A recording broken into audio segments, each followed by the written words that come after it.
Salut, j'espère que tu vas bien. Alors dans cette vidéo, dans la précédente, je t'ai parlé du syndrome de l'expert, le fait de jouer à l'expert sans être perçu comme un expert, et finalement de détester l'image quand on le renvoie sur Internet, parce que c'est pas nous-mêmes, et d'être bloqué dans ce truc, dans cette petite cellule, se dire je suis un expert quand même, je suis formé, mais ma communication ne me ressemble pas parce que c'est comme si je jouais à l'expert, et puis ça va se voir.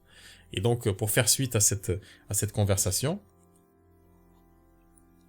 j'aimerais te parler d'une idée, partager avec toi une idée qui je pense qui va t'intéresser. C'est plutôt une question que tu te poses, c'est comment ne plus avoir ces blocages quand j'ai envie de développer mon activité.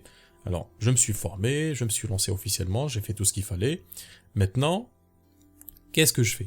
Donc, je dois développer mon activité. Qu'est-ce que je fais pour développer mon activité? Le premier réflexe qu'on a, c'est de se dire, allez, il me faut des éléments de diffusion de mon message, donc je vais ouvrir une page Facebook pro. Donc j'ai une page perso dans laquelle il y a des trucs perso, donc je vais pas l'utiliser.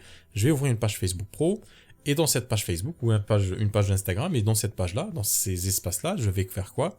Je vais excuse-moi, un peu d'allergie.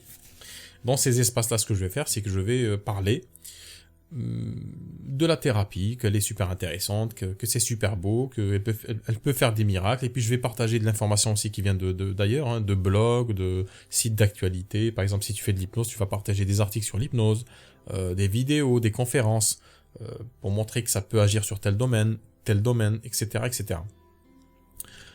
Sauf qu'à partir d'un certain moment, en fait, il y a deux choses qui se passent. Si tu continues à faire ça, c'est que premièrement, je dis pas que c'est pas intéressant de faire ça, mais si tu fais que ça, c'est que premièrement, tu vas t'emmerder, parce que à un moment tu vas plus avoir tu as fait le tour, parce que tu partages ce que font les autres, tu as fait le tour.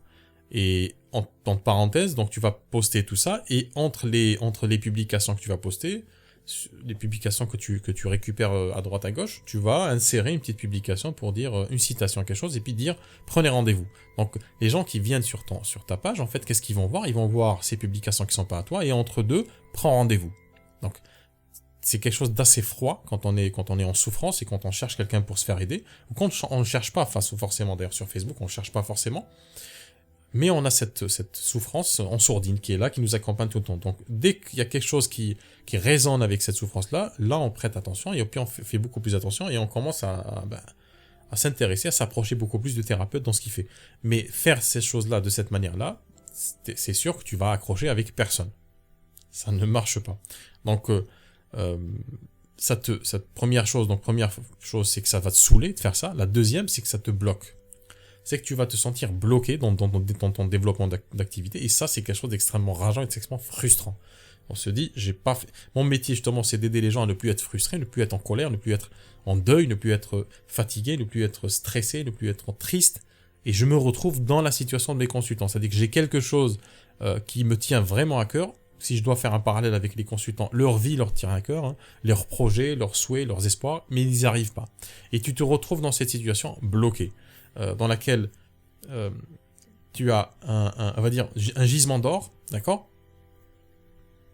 Je t'en parlerai juste après de ce gisement d'or. Tu as un gisement d'or, mais tu ne sais pas faire l'extraction de ce gisement, tu ne sais pas extraire cet or-là, tu ne sais pas le tailler, tu ne sais pas ou plutôt le façonner, tu ne sais pas le faire couler, tu ne sais pas le travailler pour en faire des joyaux. Tu n'arrives pas à faire ça, mais tu sais que c'est complètement faisable de faire ça. Ça, tu l'as déjà expérimenté dans ta vie. Donc, tu te retrouves avec des moyens de communication qui ne te ressemblent pas, et de l'autre côté, une frustration et un blocage. Et quand tu fais ça, il y a aussi ça, j'en ai parlé dans la précédente vidéo, c'est le fait de te dire, ok, je vais pas trop me dévoiler, mais je vais parler de ma pratique, de parler à quel point elle est magique, ma pratique, donc regardez comme je suis un expert, une experte. Mais tout ça, ça te ressemble pas. Et alors, comment faire finalement pour entamer une vraie conversation avec les vraies personnes que tu as envie d'aider, d'accompagner, sans être bloqué, sans être dans cette frustration continuelle? J'ai envie de te dire, regarde dans ta vie de tous les jours. C'est-à-dire, imagine demain, tu es invité dans une soirée ou chez des amis, et que tu trouves des gens que tu ne connais pas. Qu'est-ce que tu vas faire? Est-ce que tu vas commencer par leur parler de toutes les choses que tu as vues?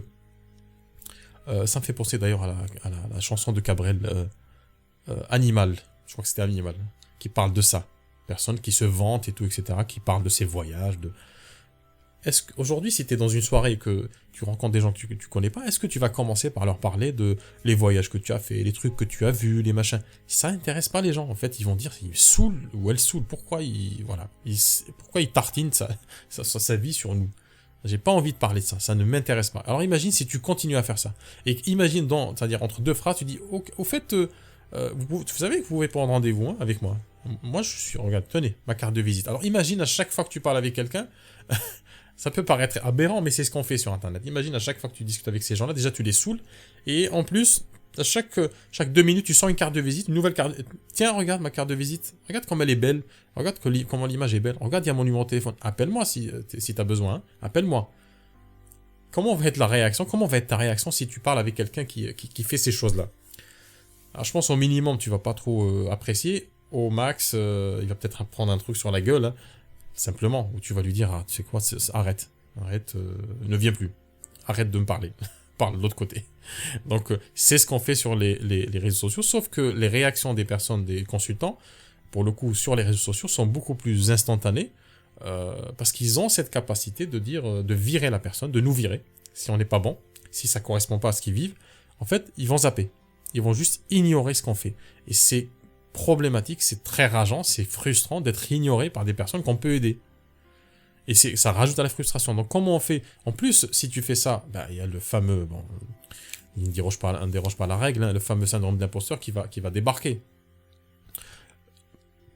Tu fais ça parce que t'es pas assez formé, tu fais ça parce que t'es un imposteur, ils vont le voir, tu fais ça, tes prix sont trop élevés, il faut que tu baisses tes prix, combien même tu arrives à avoir des clients par-ci par-là, des clients, ce que j'appelle des clients touristes, ce que tu vas faire, c'est que tu vas allonger le temps de séance, tu vas réduire le prix, tu vas te retrouver une thérapeute d'ailleurs qui me disait elle était à 40 ou 50 euros de l'heure et qu'elle faisait 2 heures la consultation. Et à la fin, je lui dis, tu travailles à 20 euros de l'heure, c'est-à-dire 20 euros brut. Je sais pas si tu imagines la folie. 20 euros de l'heure, ça veut dire qu'il te reste quoi? Si on enlève toutes les taxes et si tu es en micro-entreprise, allez, on va arrondir à 25%. 40 divisé par 4, 10, 30, tu travailles à 15 euros de l'heure. Tu touches 15 euros de l'heure. J'ai dit, fais un autre métier. Arrête de faire ces trucs-là. Et elle le sait, c'est-à-dire elle le savait c'était pas un problème, c'est un problème de méthode. Elle sait pas comment faire. On ne sait pas comment faire. Et c'est des choses que j'ai vécues moi-même au début de mon activité. Ces blocages-là, ces frustrations, en fait, elles sont dues à un manque de connaissances. On est ignorant de certaines choses. C'est pas qu'on soit pas capable de faire des choses. On est capable de faire des choses extraordinaires. Tous. C'est juste qu'on n'a pas la méthode, on n'a pas le chemin. La thérapie est un chemin pour faire pour opérer cette transformation chez les autres, mais pour le thérapeute, il y a aussi un chemin. Ce chemin, je vais te le donner en mille, je t'en ai parlé au début, c'est ton histoire personnelle. Quand tu es dans tes valeurs, quand tu es pleinement dans tes valeurs, quand tu nages dans ton propre océan, quand tu te balades dans ton propre jardin secret, dans tes propres codes, dans tes propres paradigmes, dans tes propres valeurs, c'est là où tu es le plus ou la plus à l'aise. C'est-à-dire c'est là où tous les blocages s'évanouissent, tout disparaît, tu as une énergie incroyable, et tout, c'est-à-dire le syndrome de l'imposteur, le fait de douter, tout ça, ça disparaît complètement.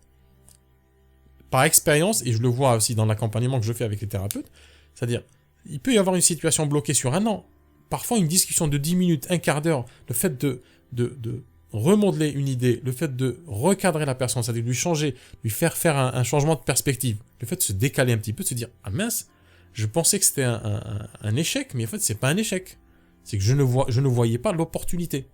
Donc, l'opportunité, quasiment toutes les opportunités, se trouvent dans cette histoire personnelle, dans ta propre histoire personnelle, de ce qui a fait de toi aujourd'hui un thérapeute, une personne qui veut aider les autres.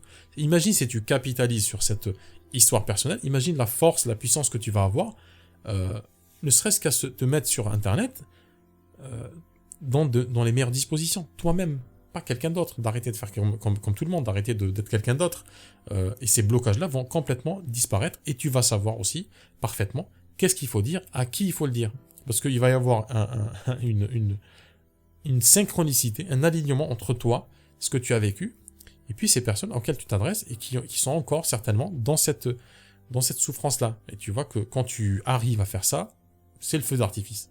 Donc si tu as envie d'aller un peu plus loin dans cette réflexion, j'organise un webinaire, une conférence en ligne le jeudi 20 janvier 18h30, jeudi 20 janvier 18h30, n'oublie pas la date si tu as envie de participer, c'est gratuit et c'est privé, je t'enverrai le lien plus tard. en description, tu t'inscris, et puis je te dis à très très bientôt.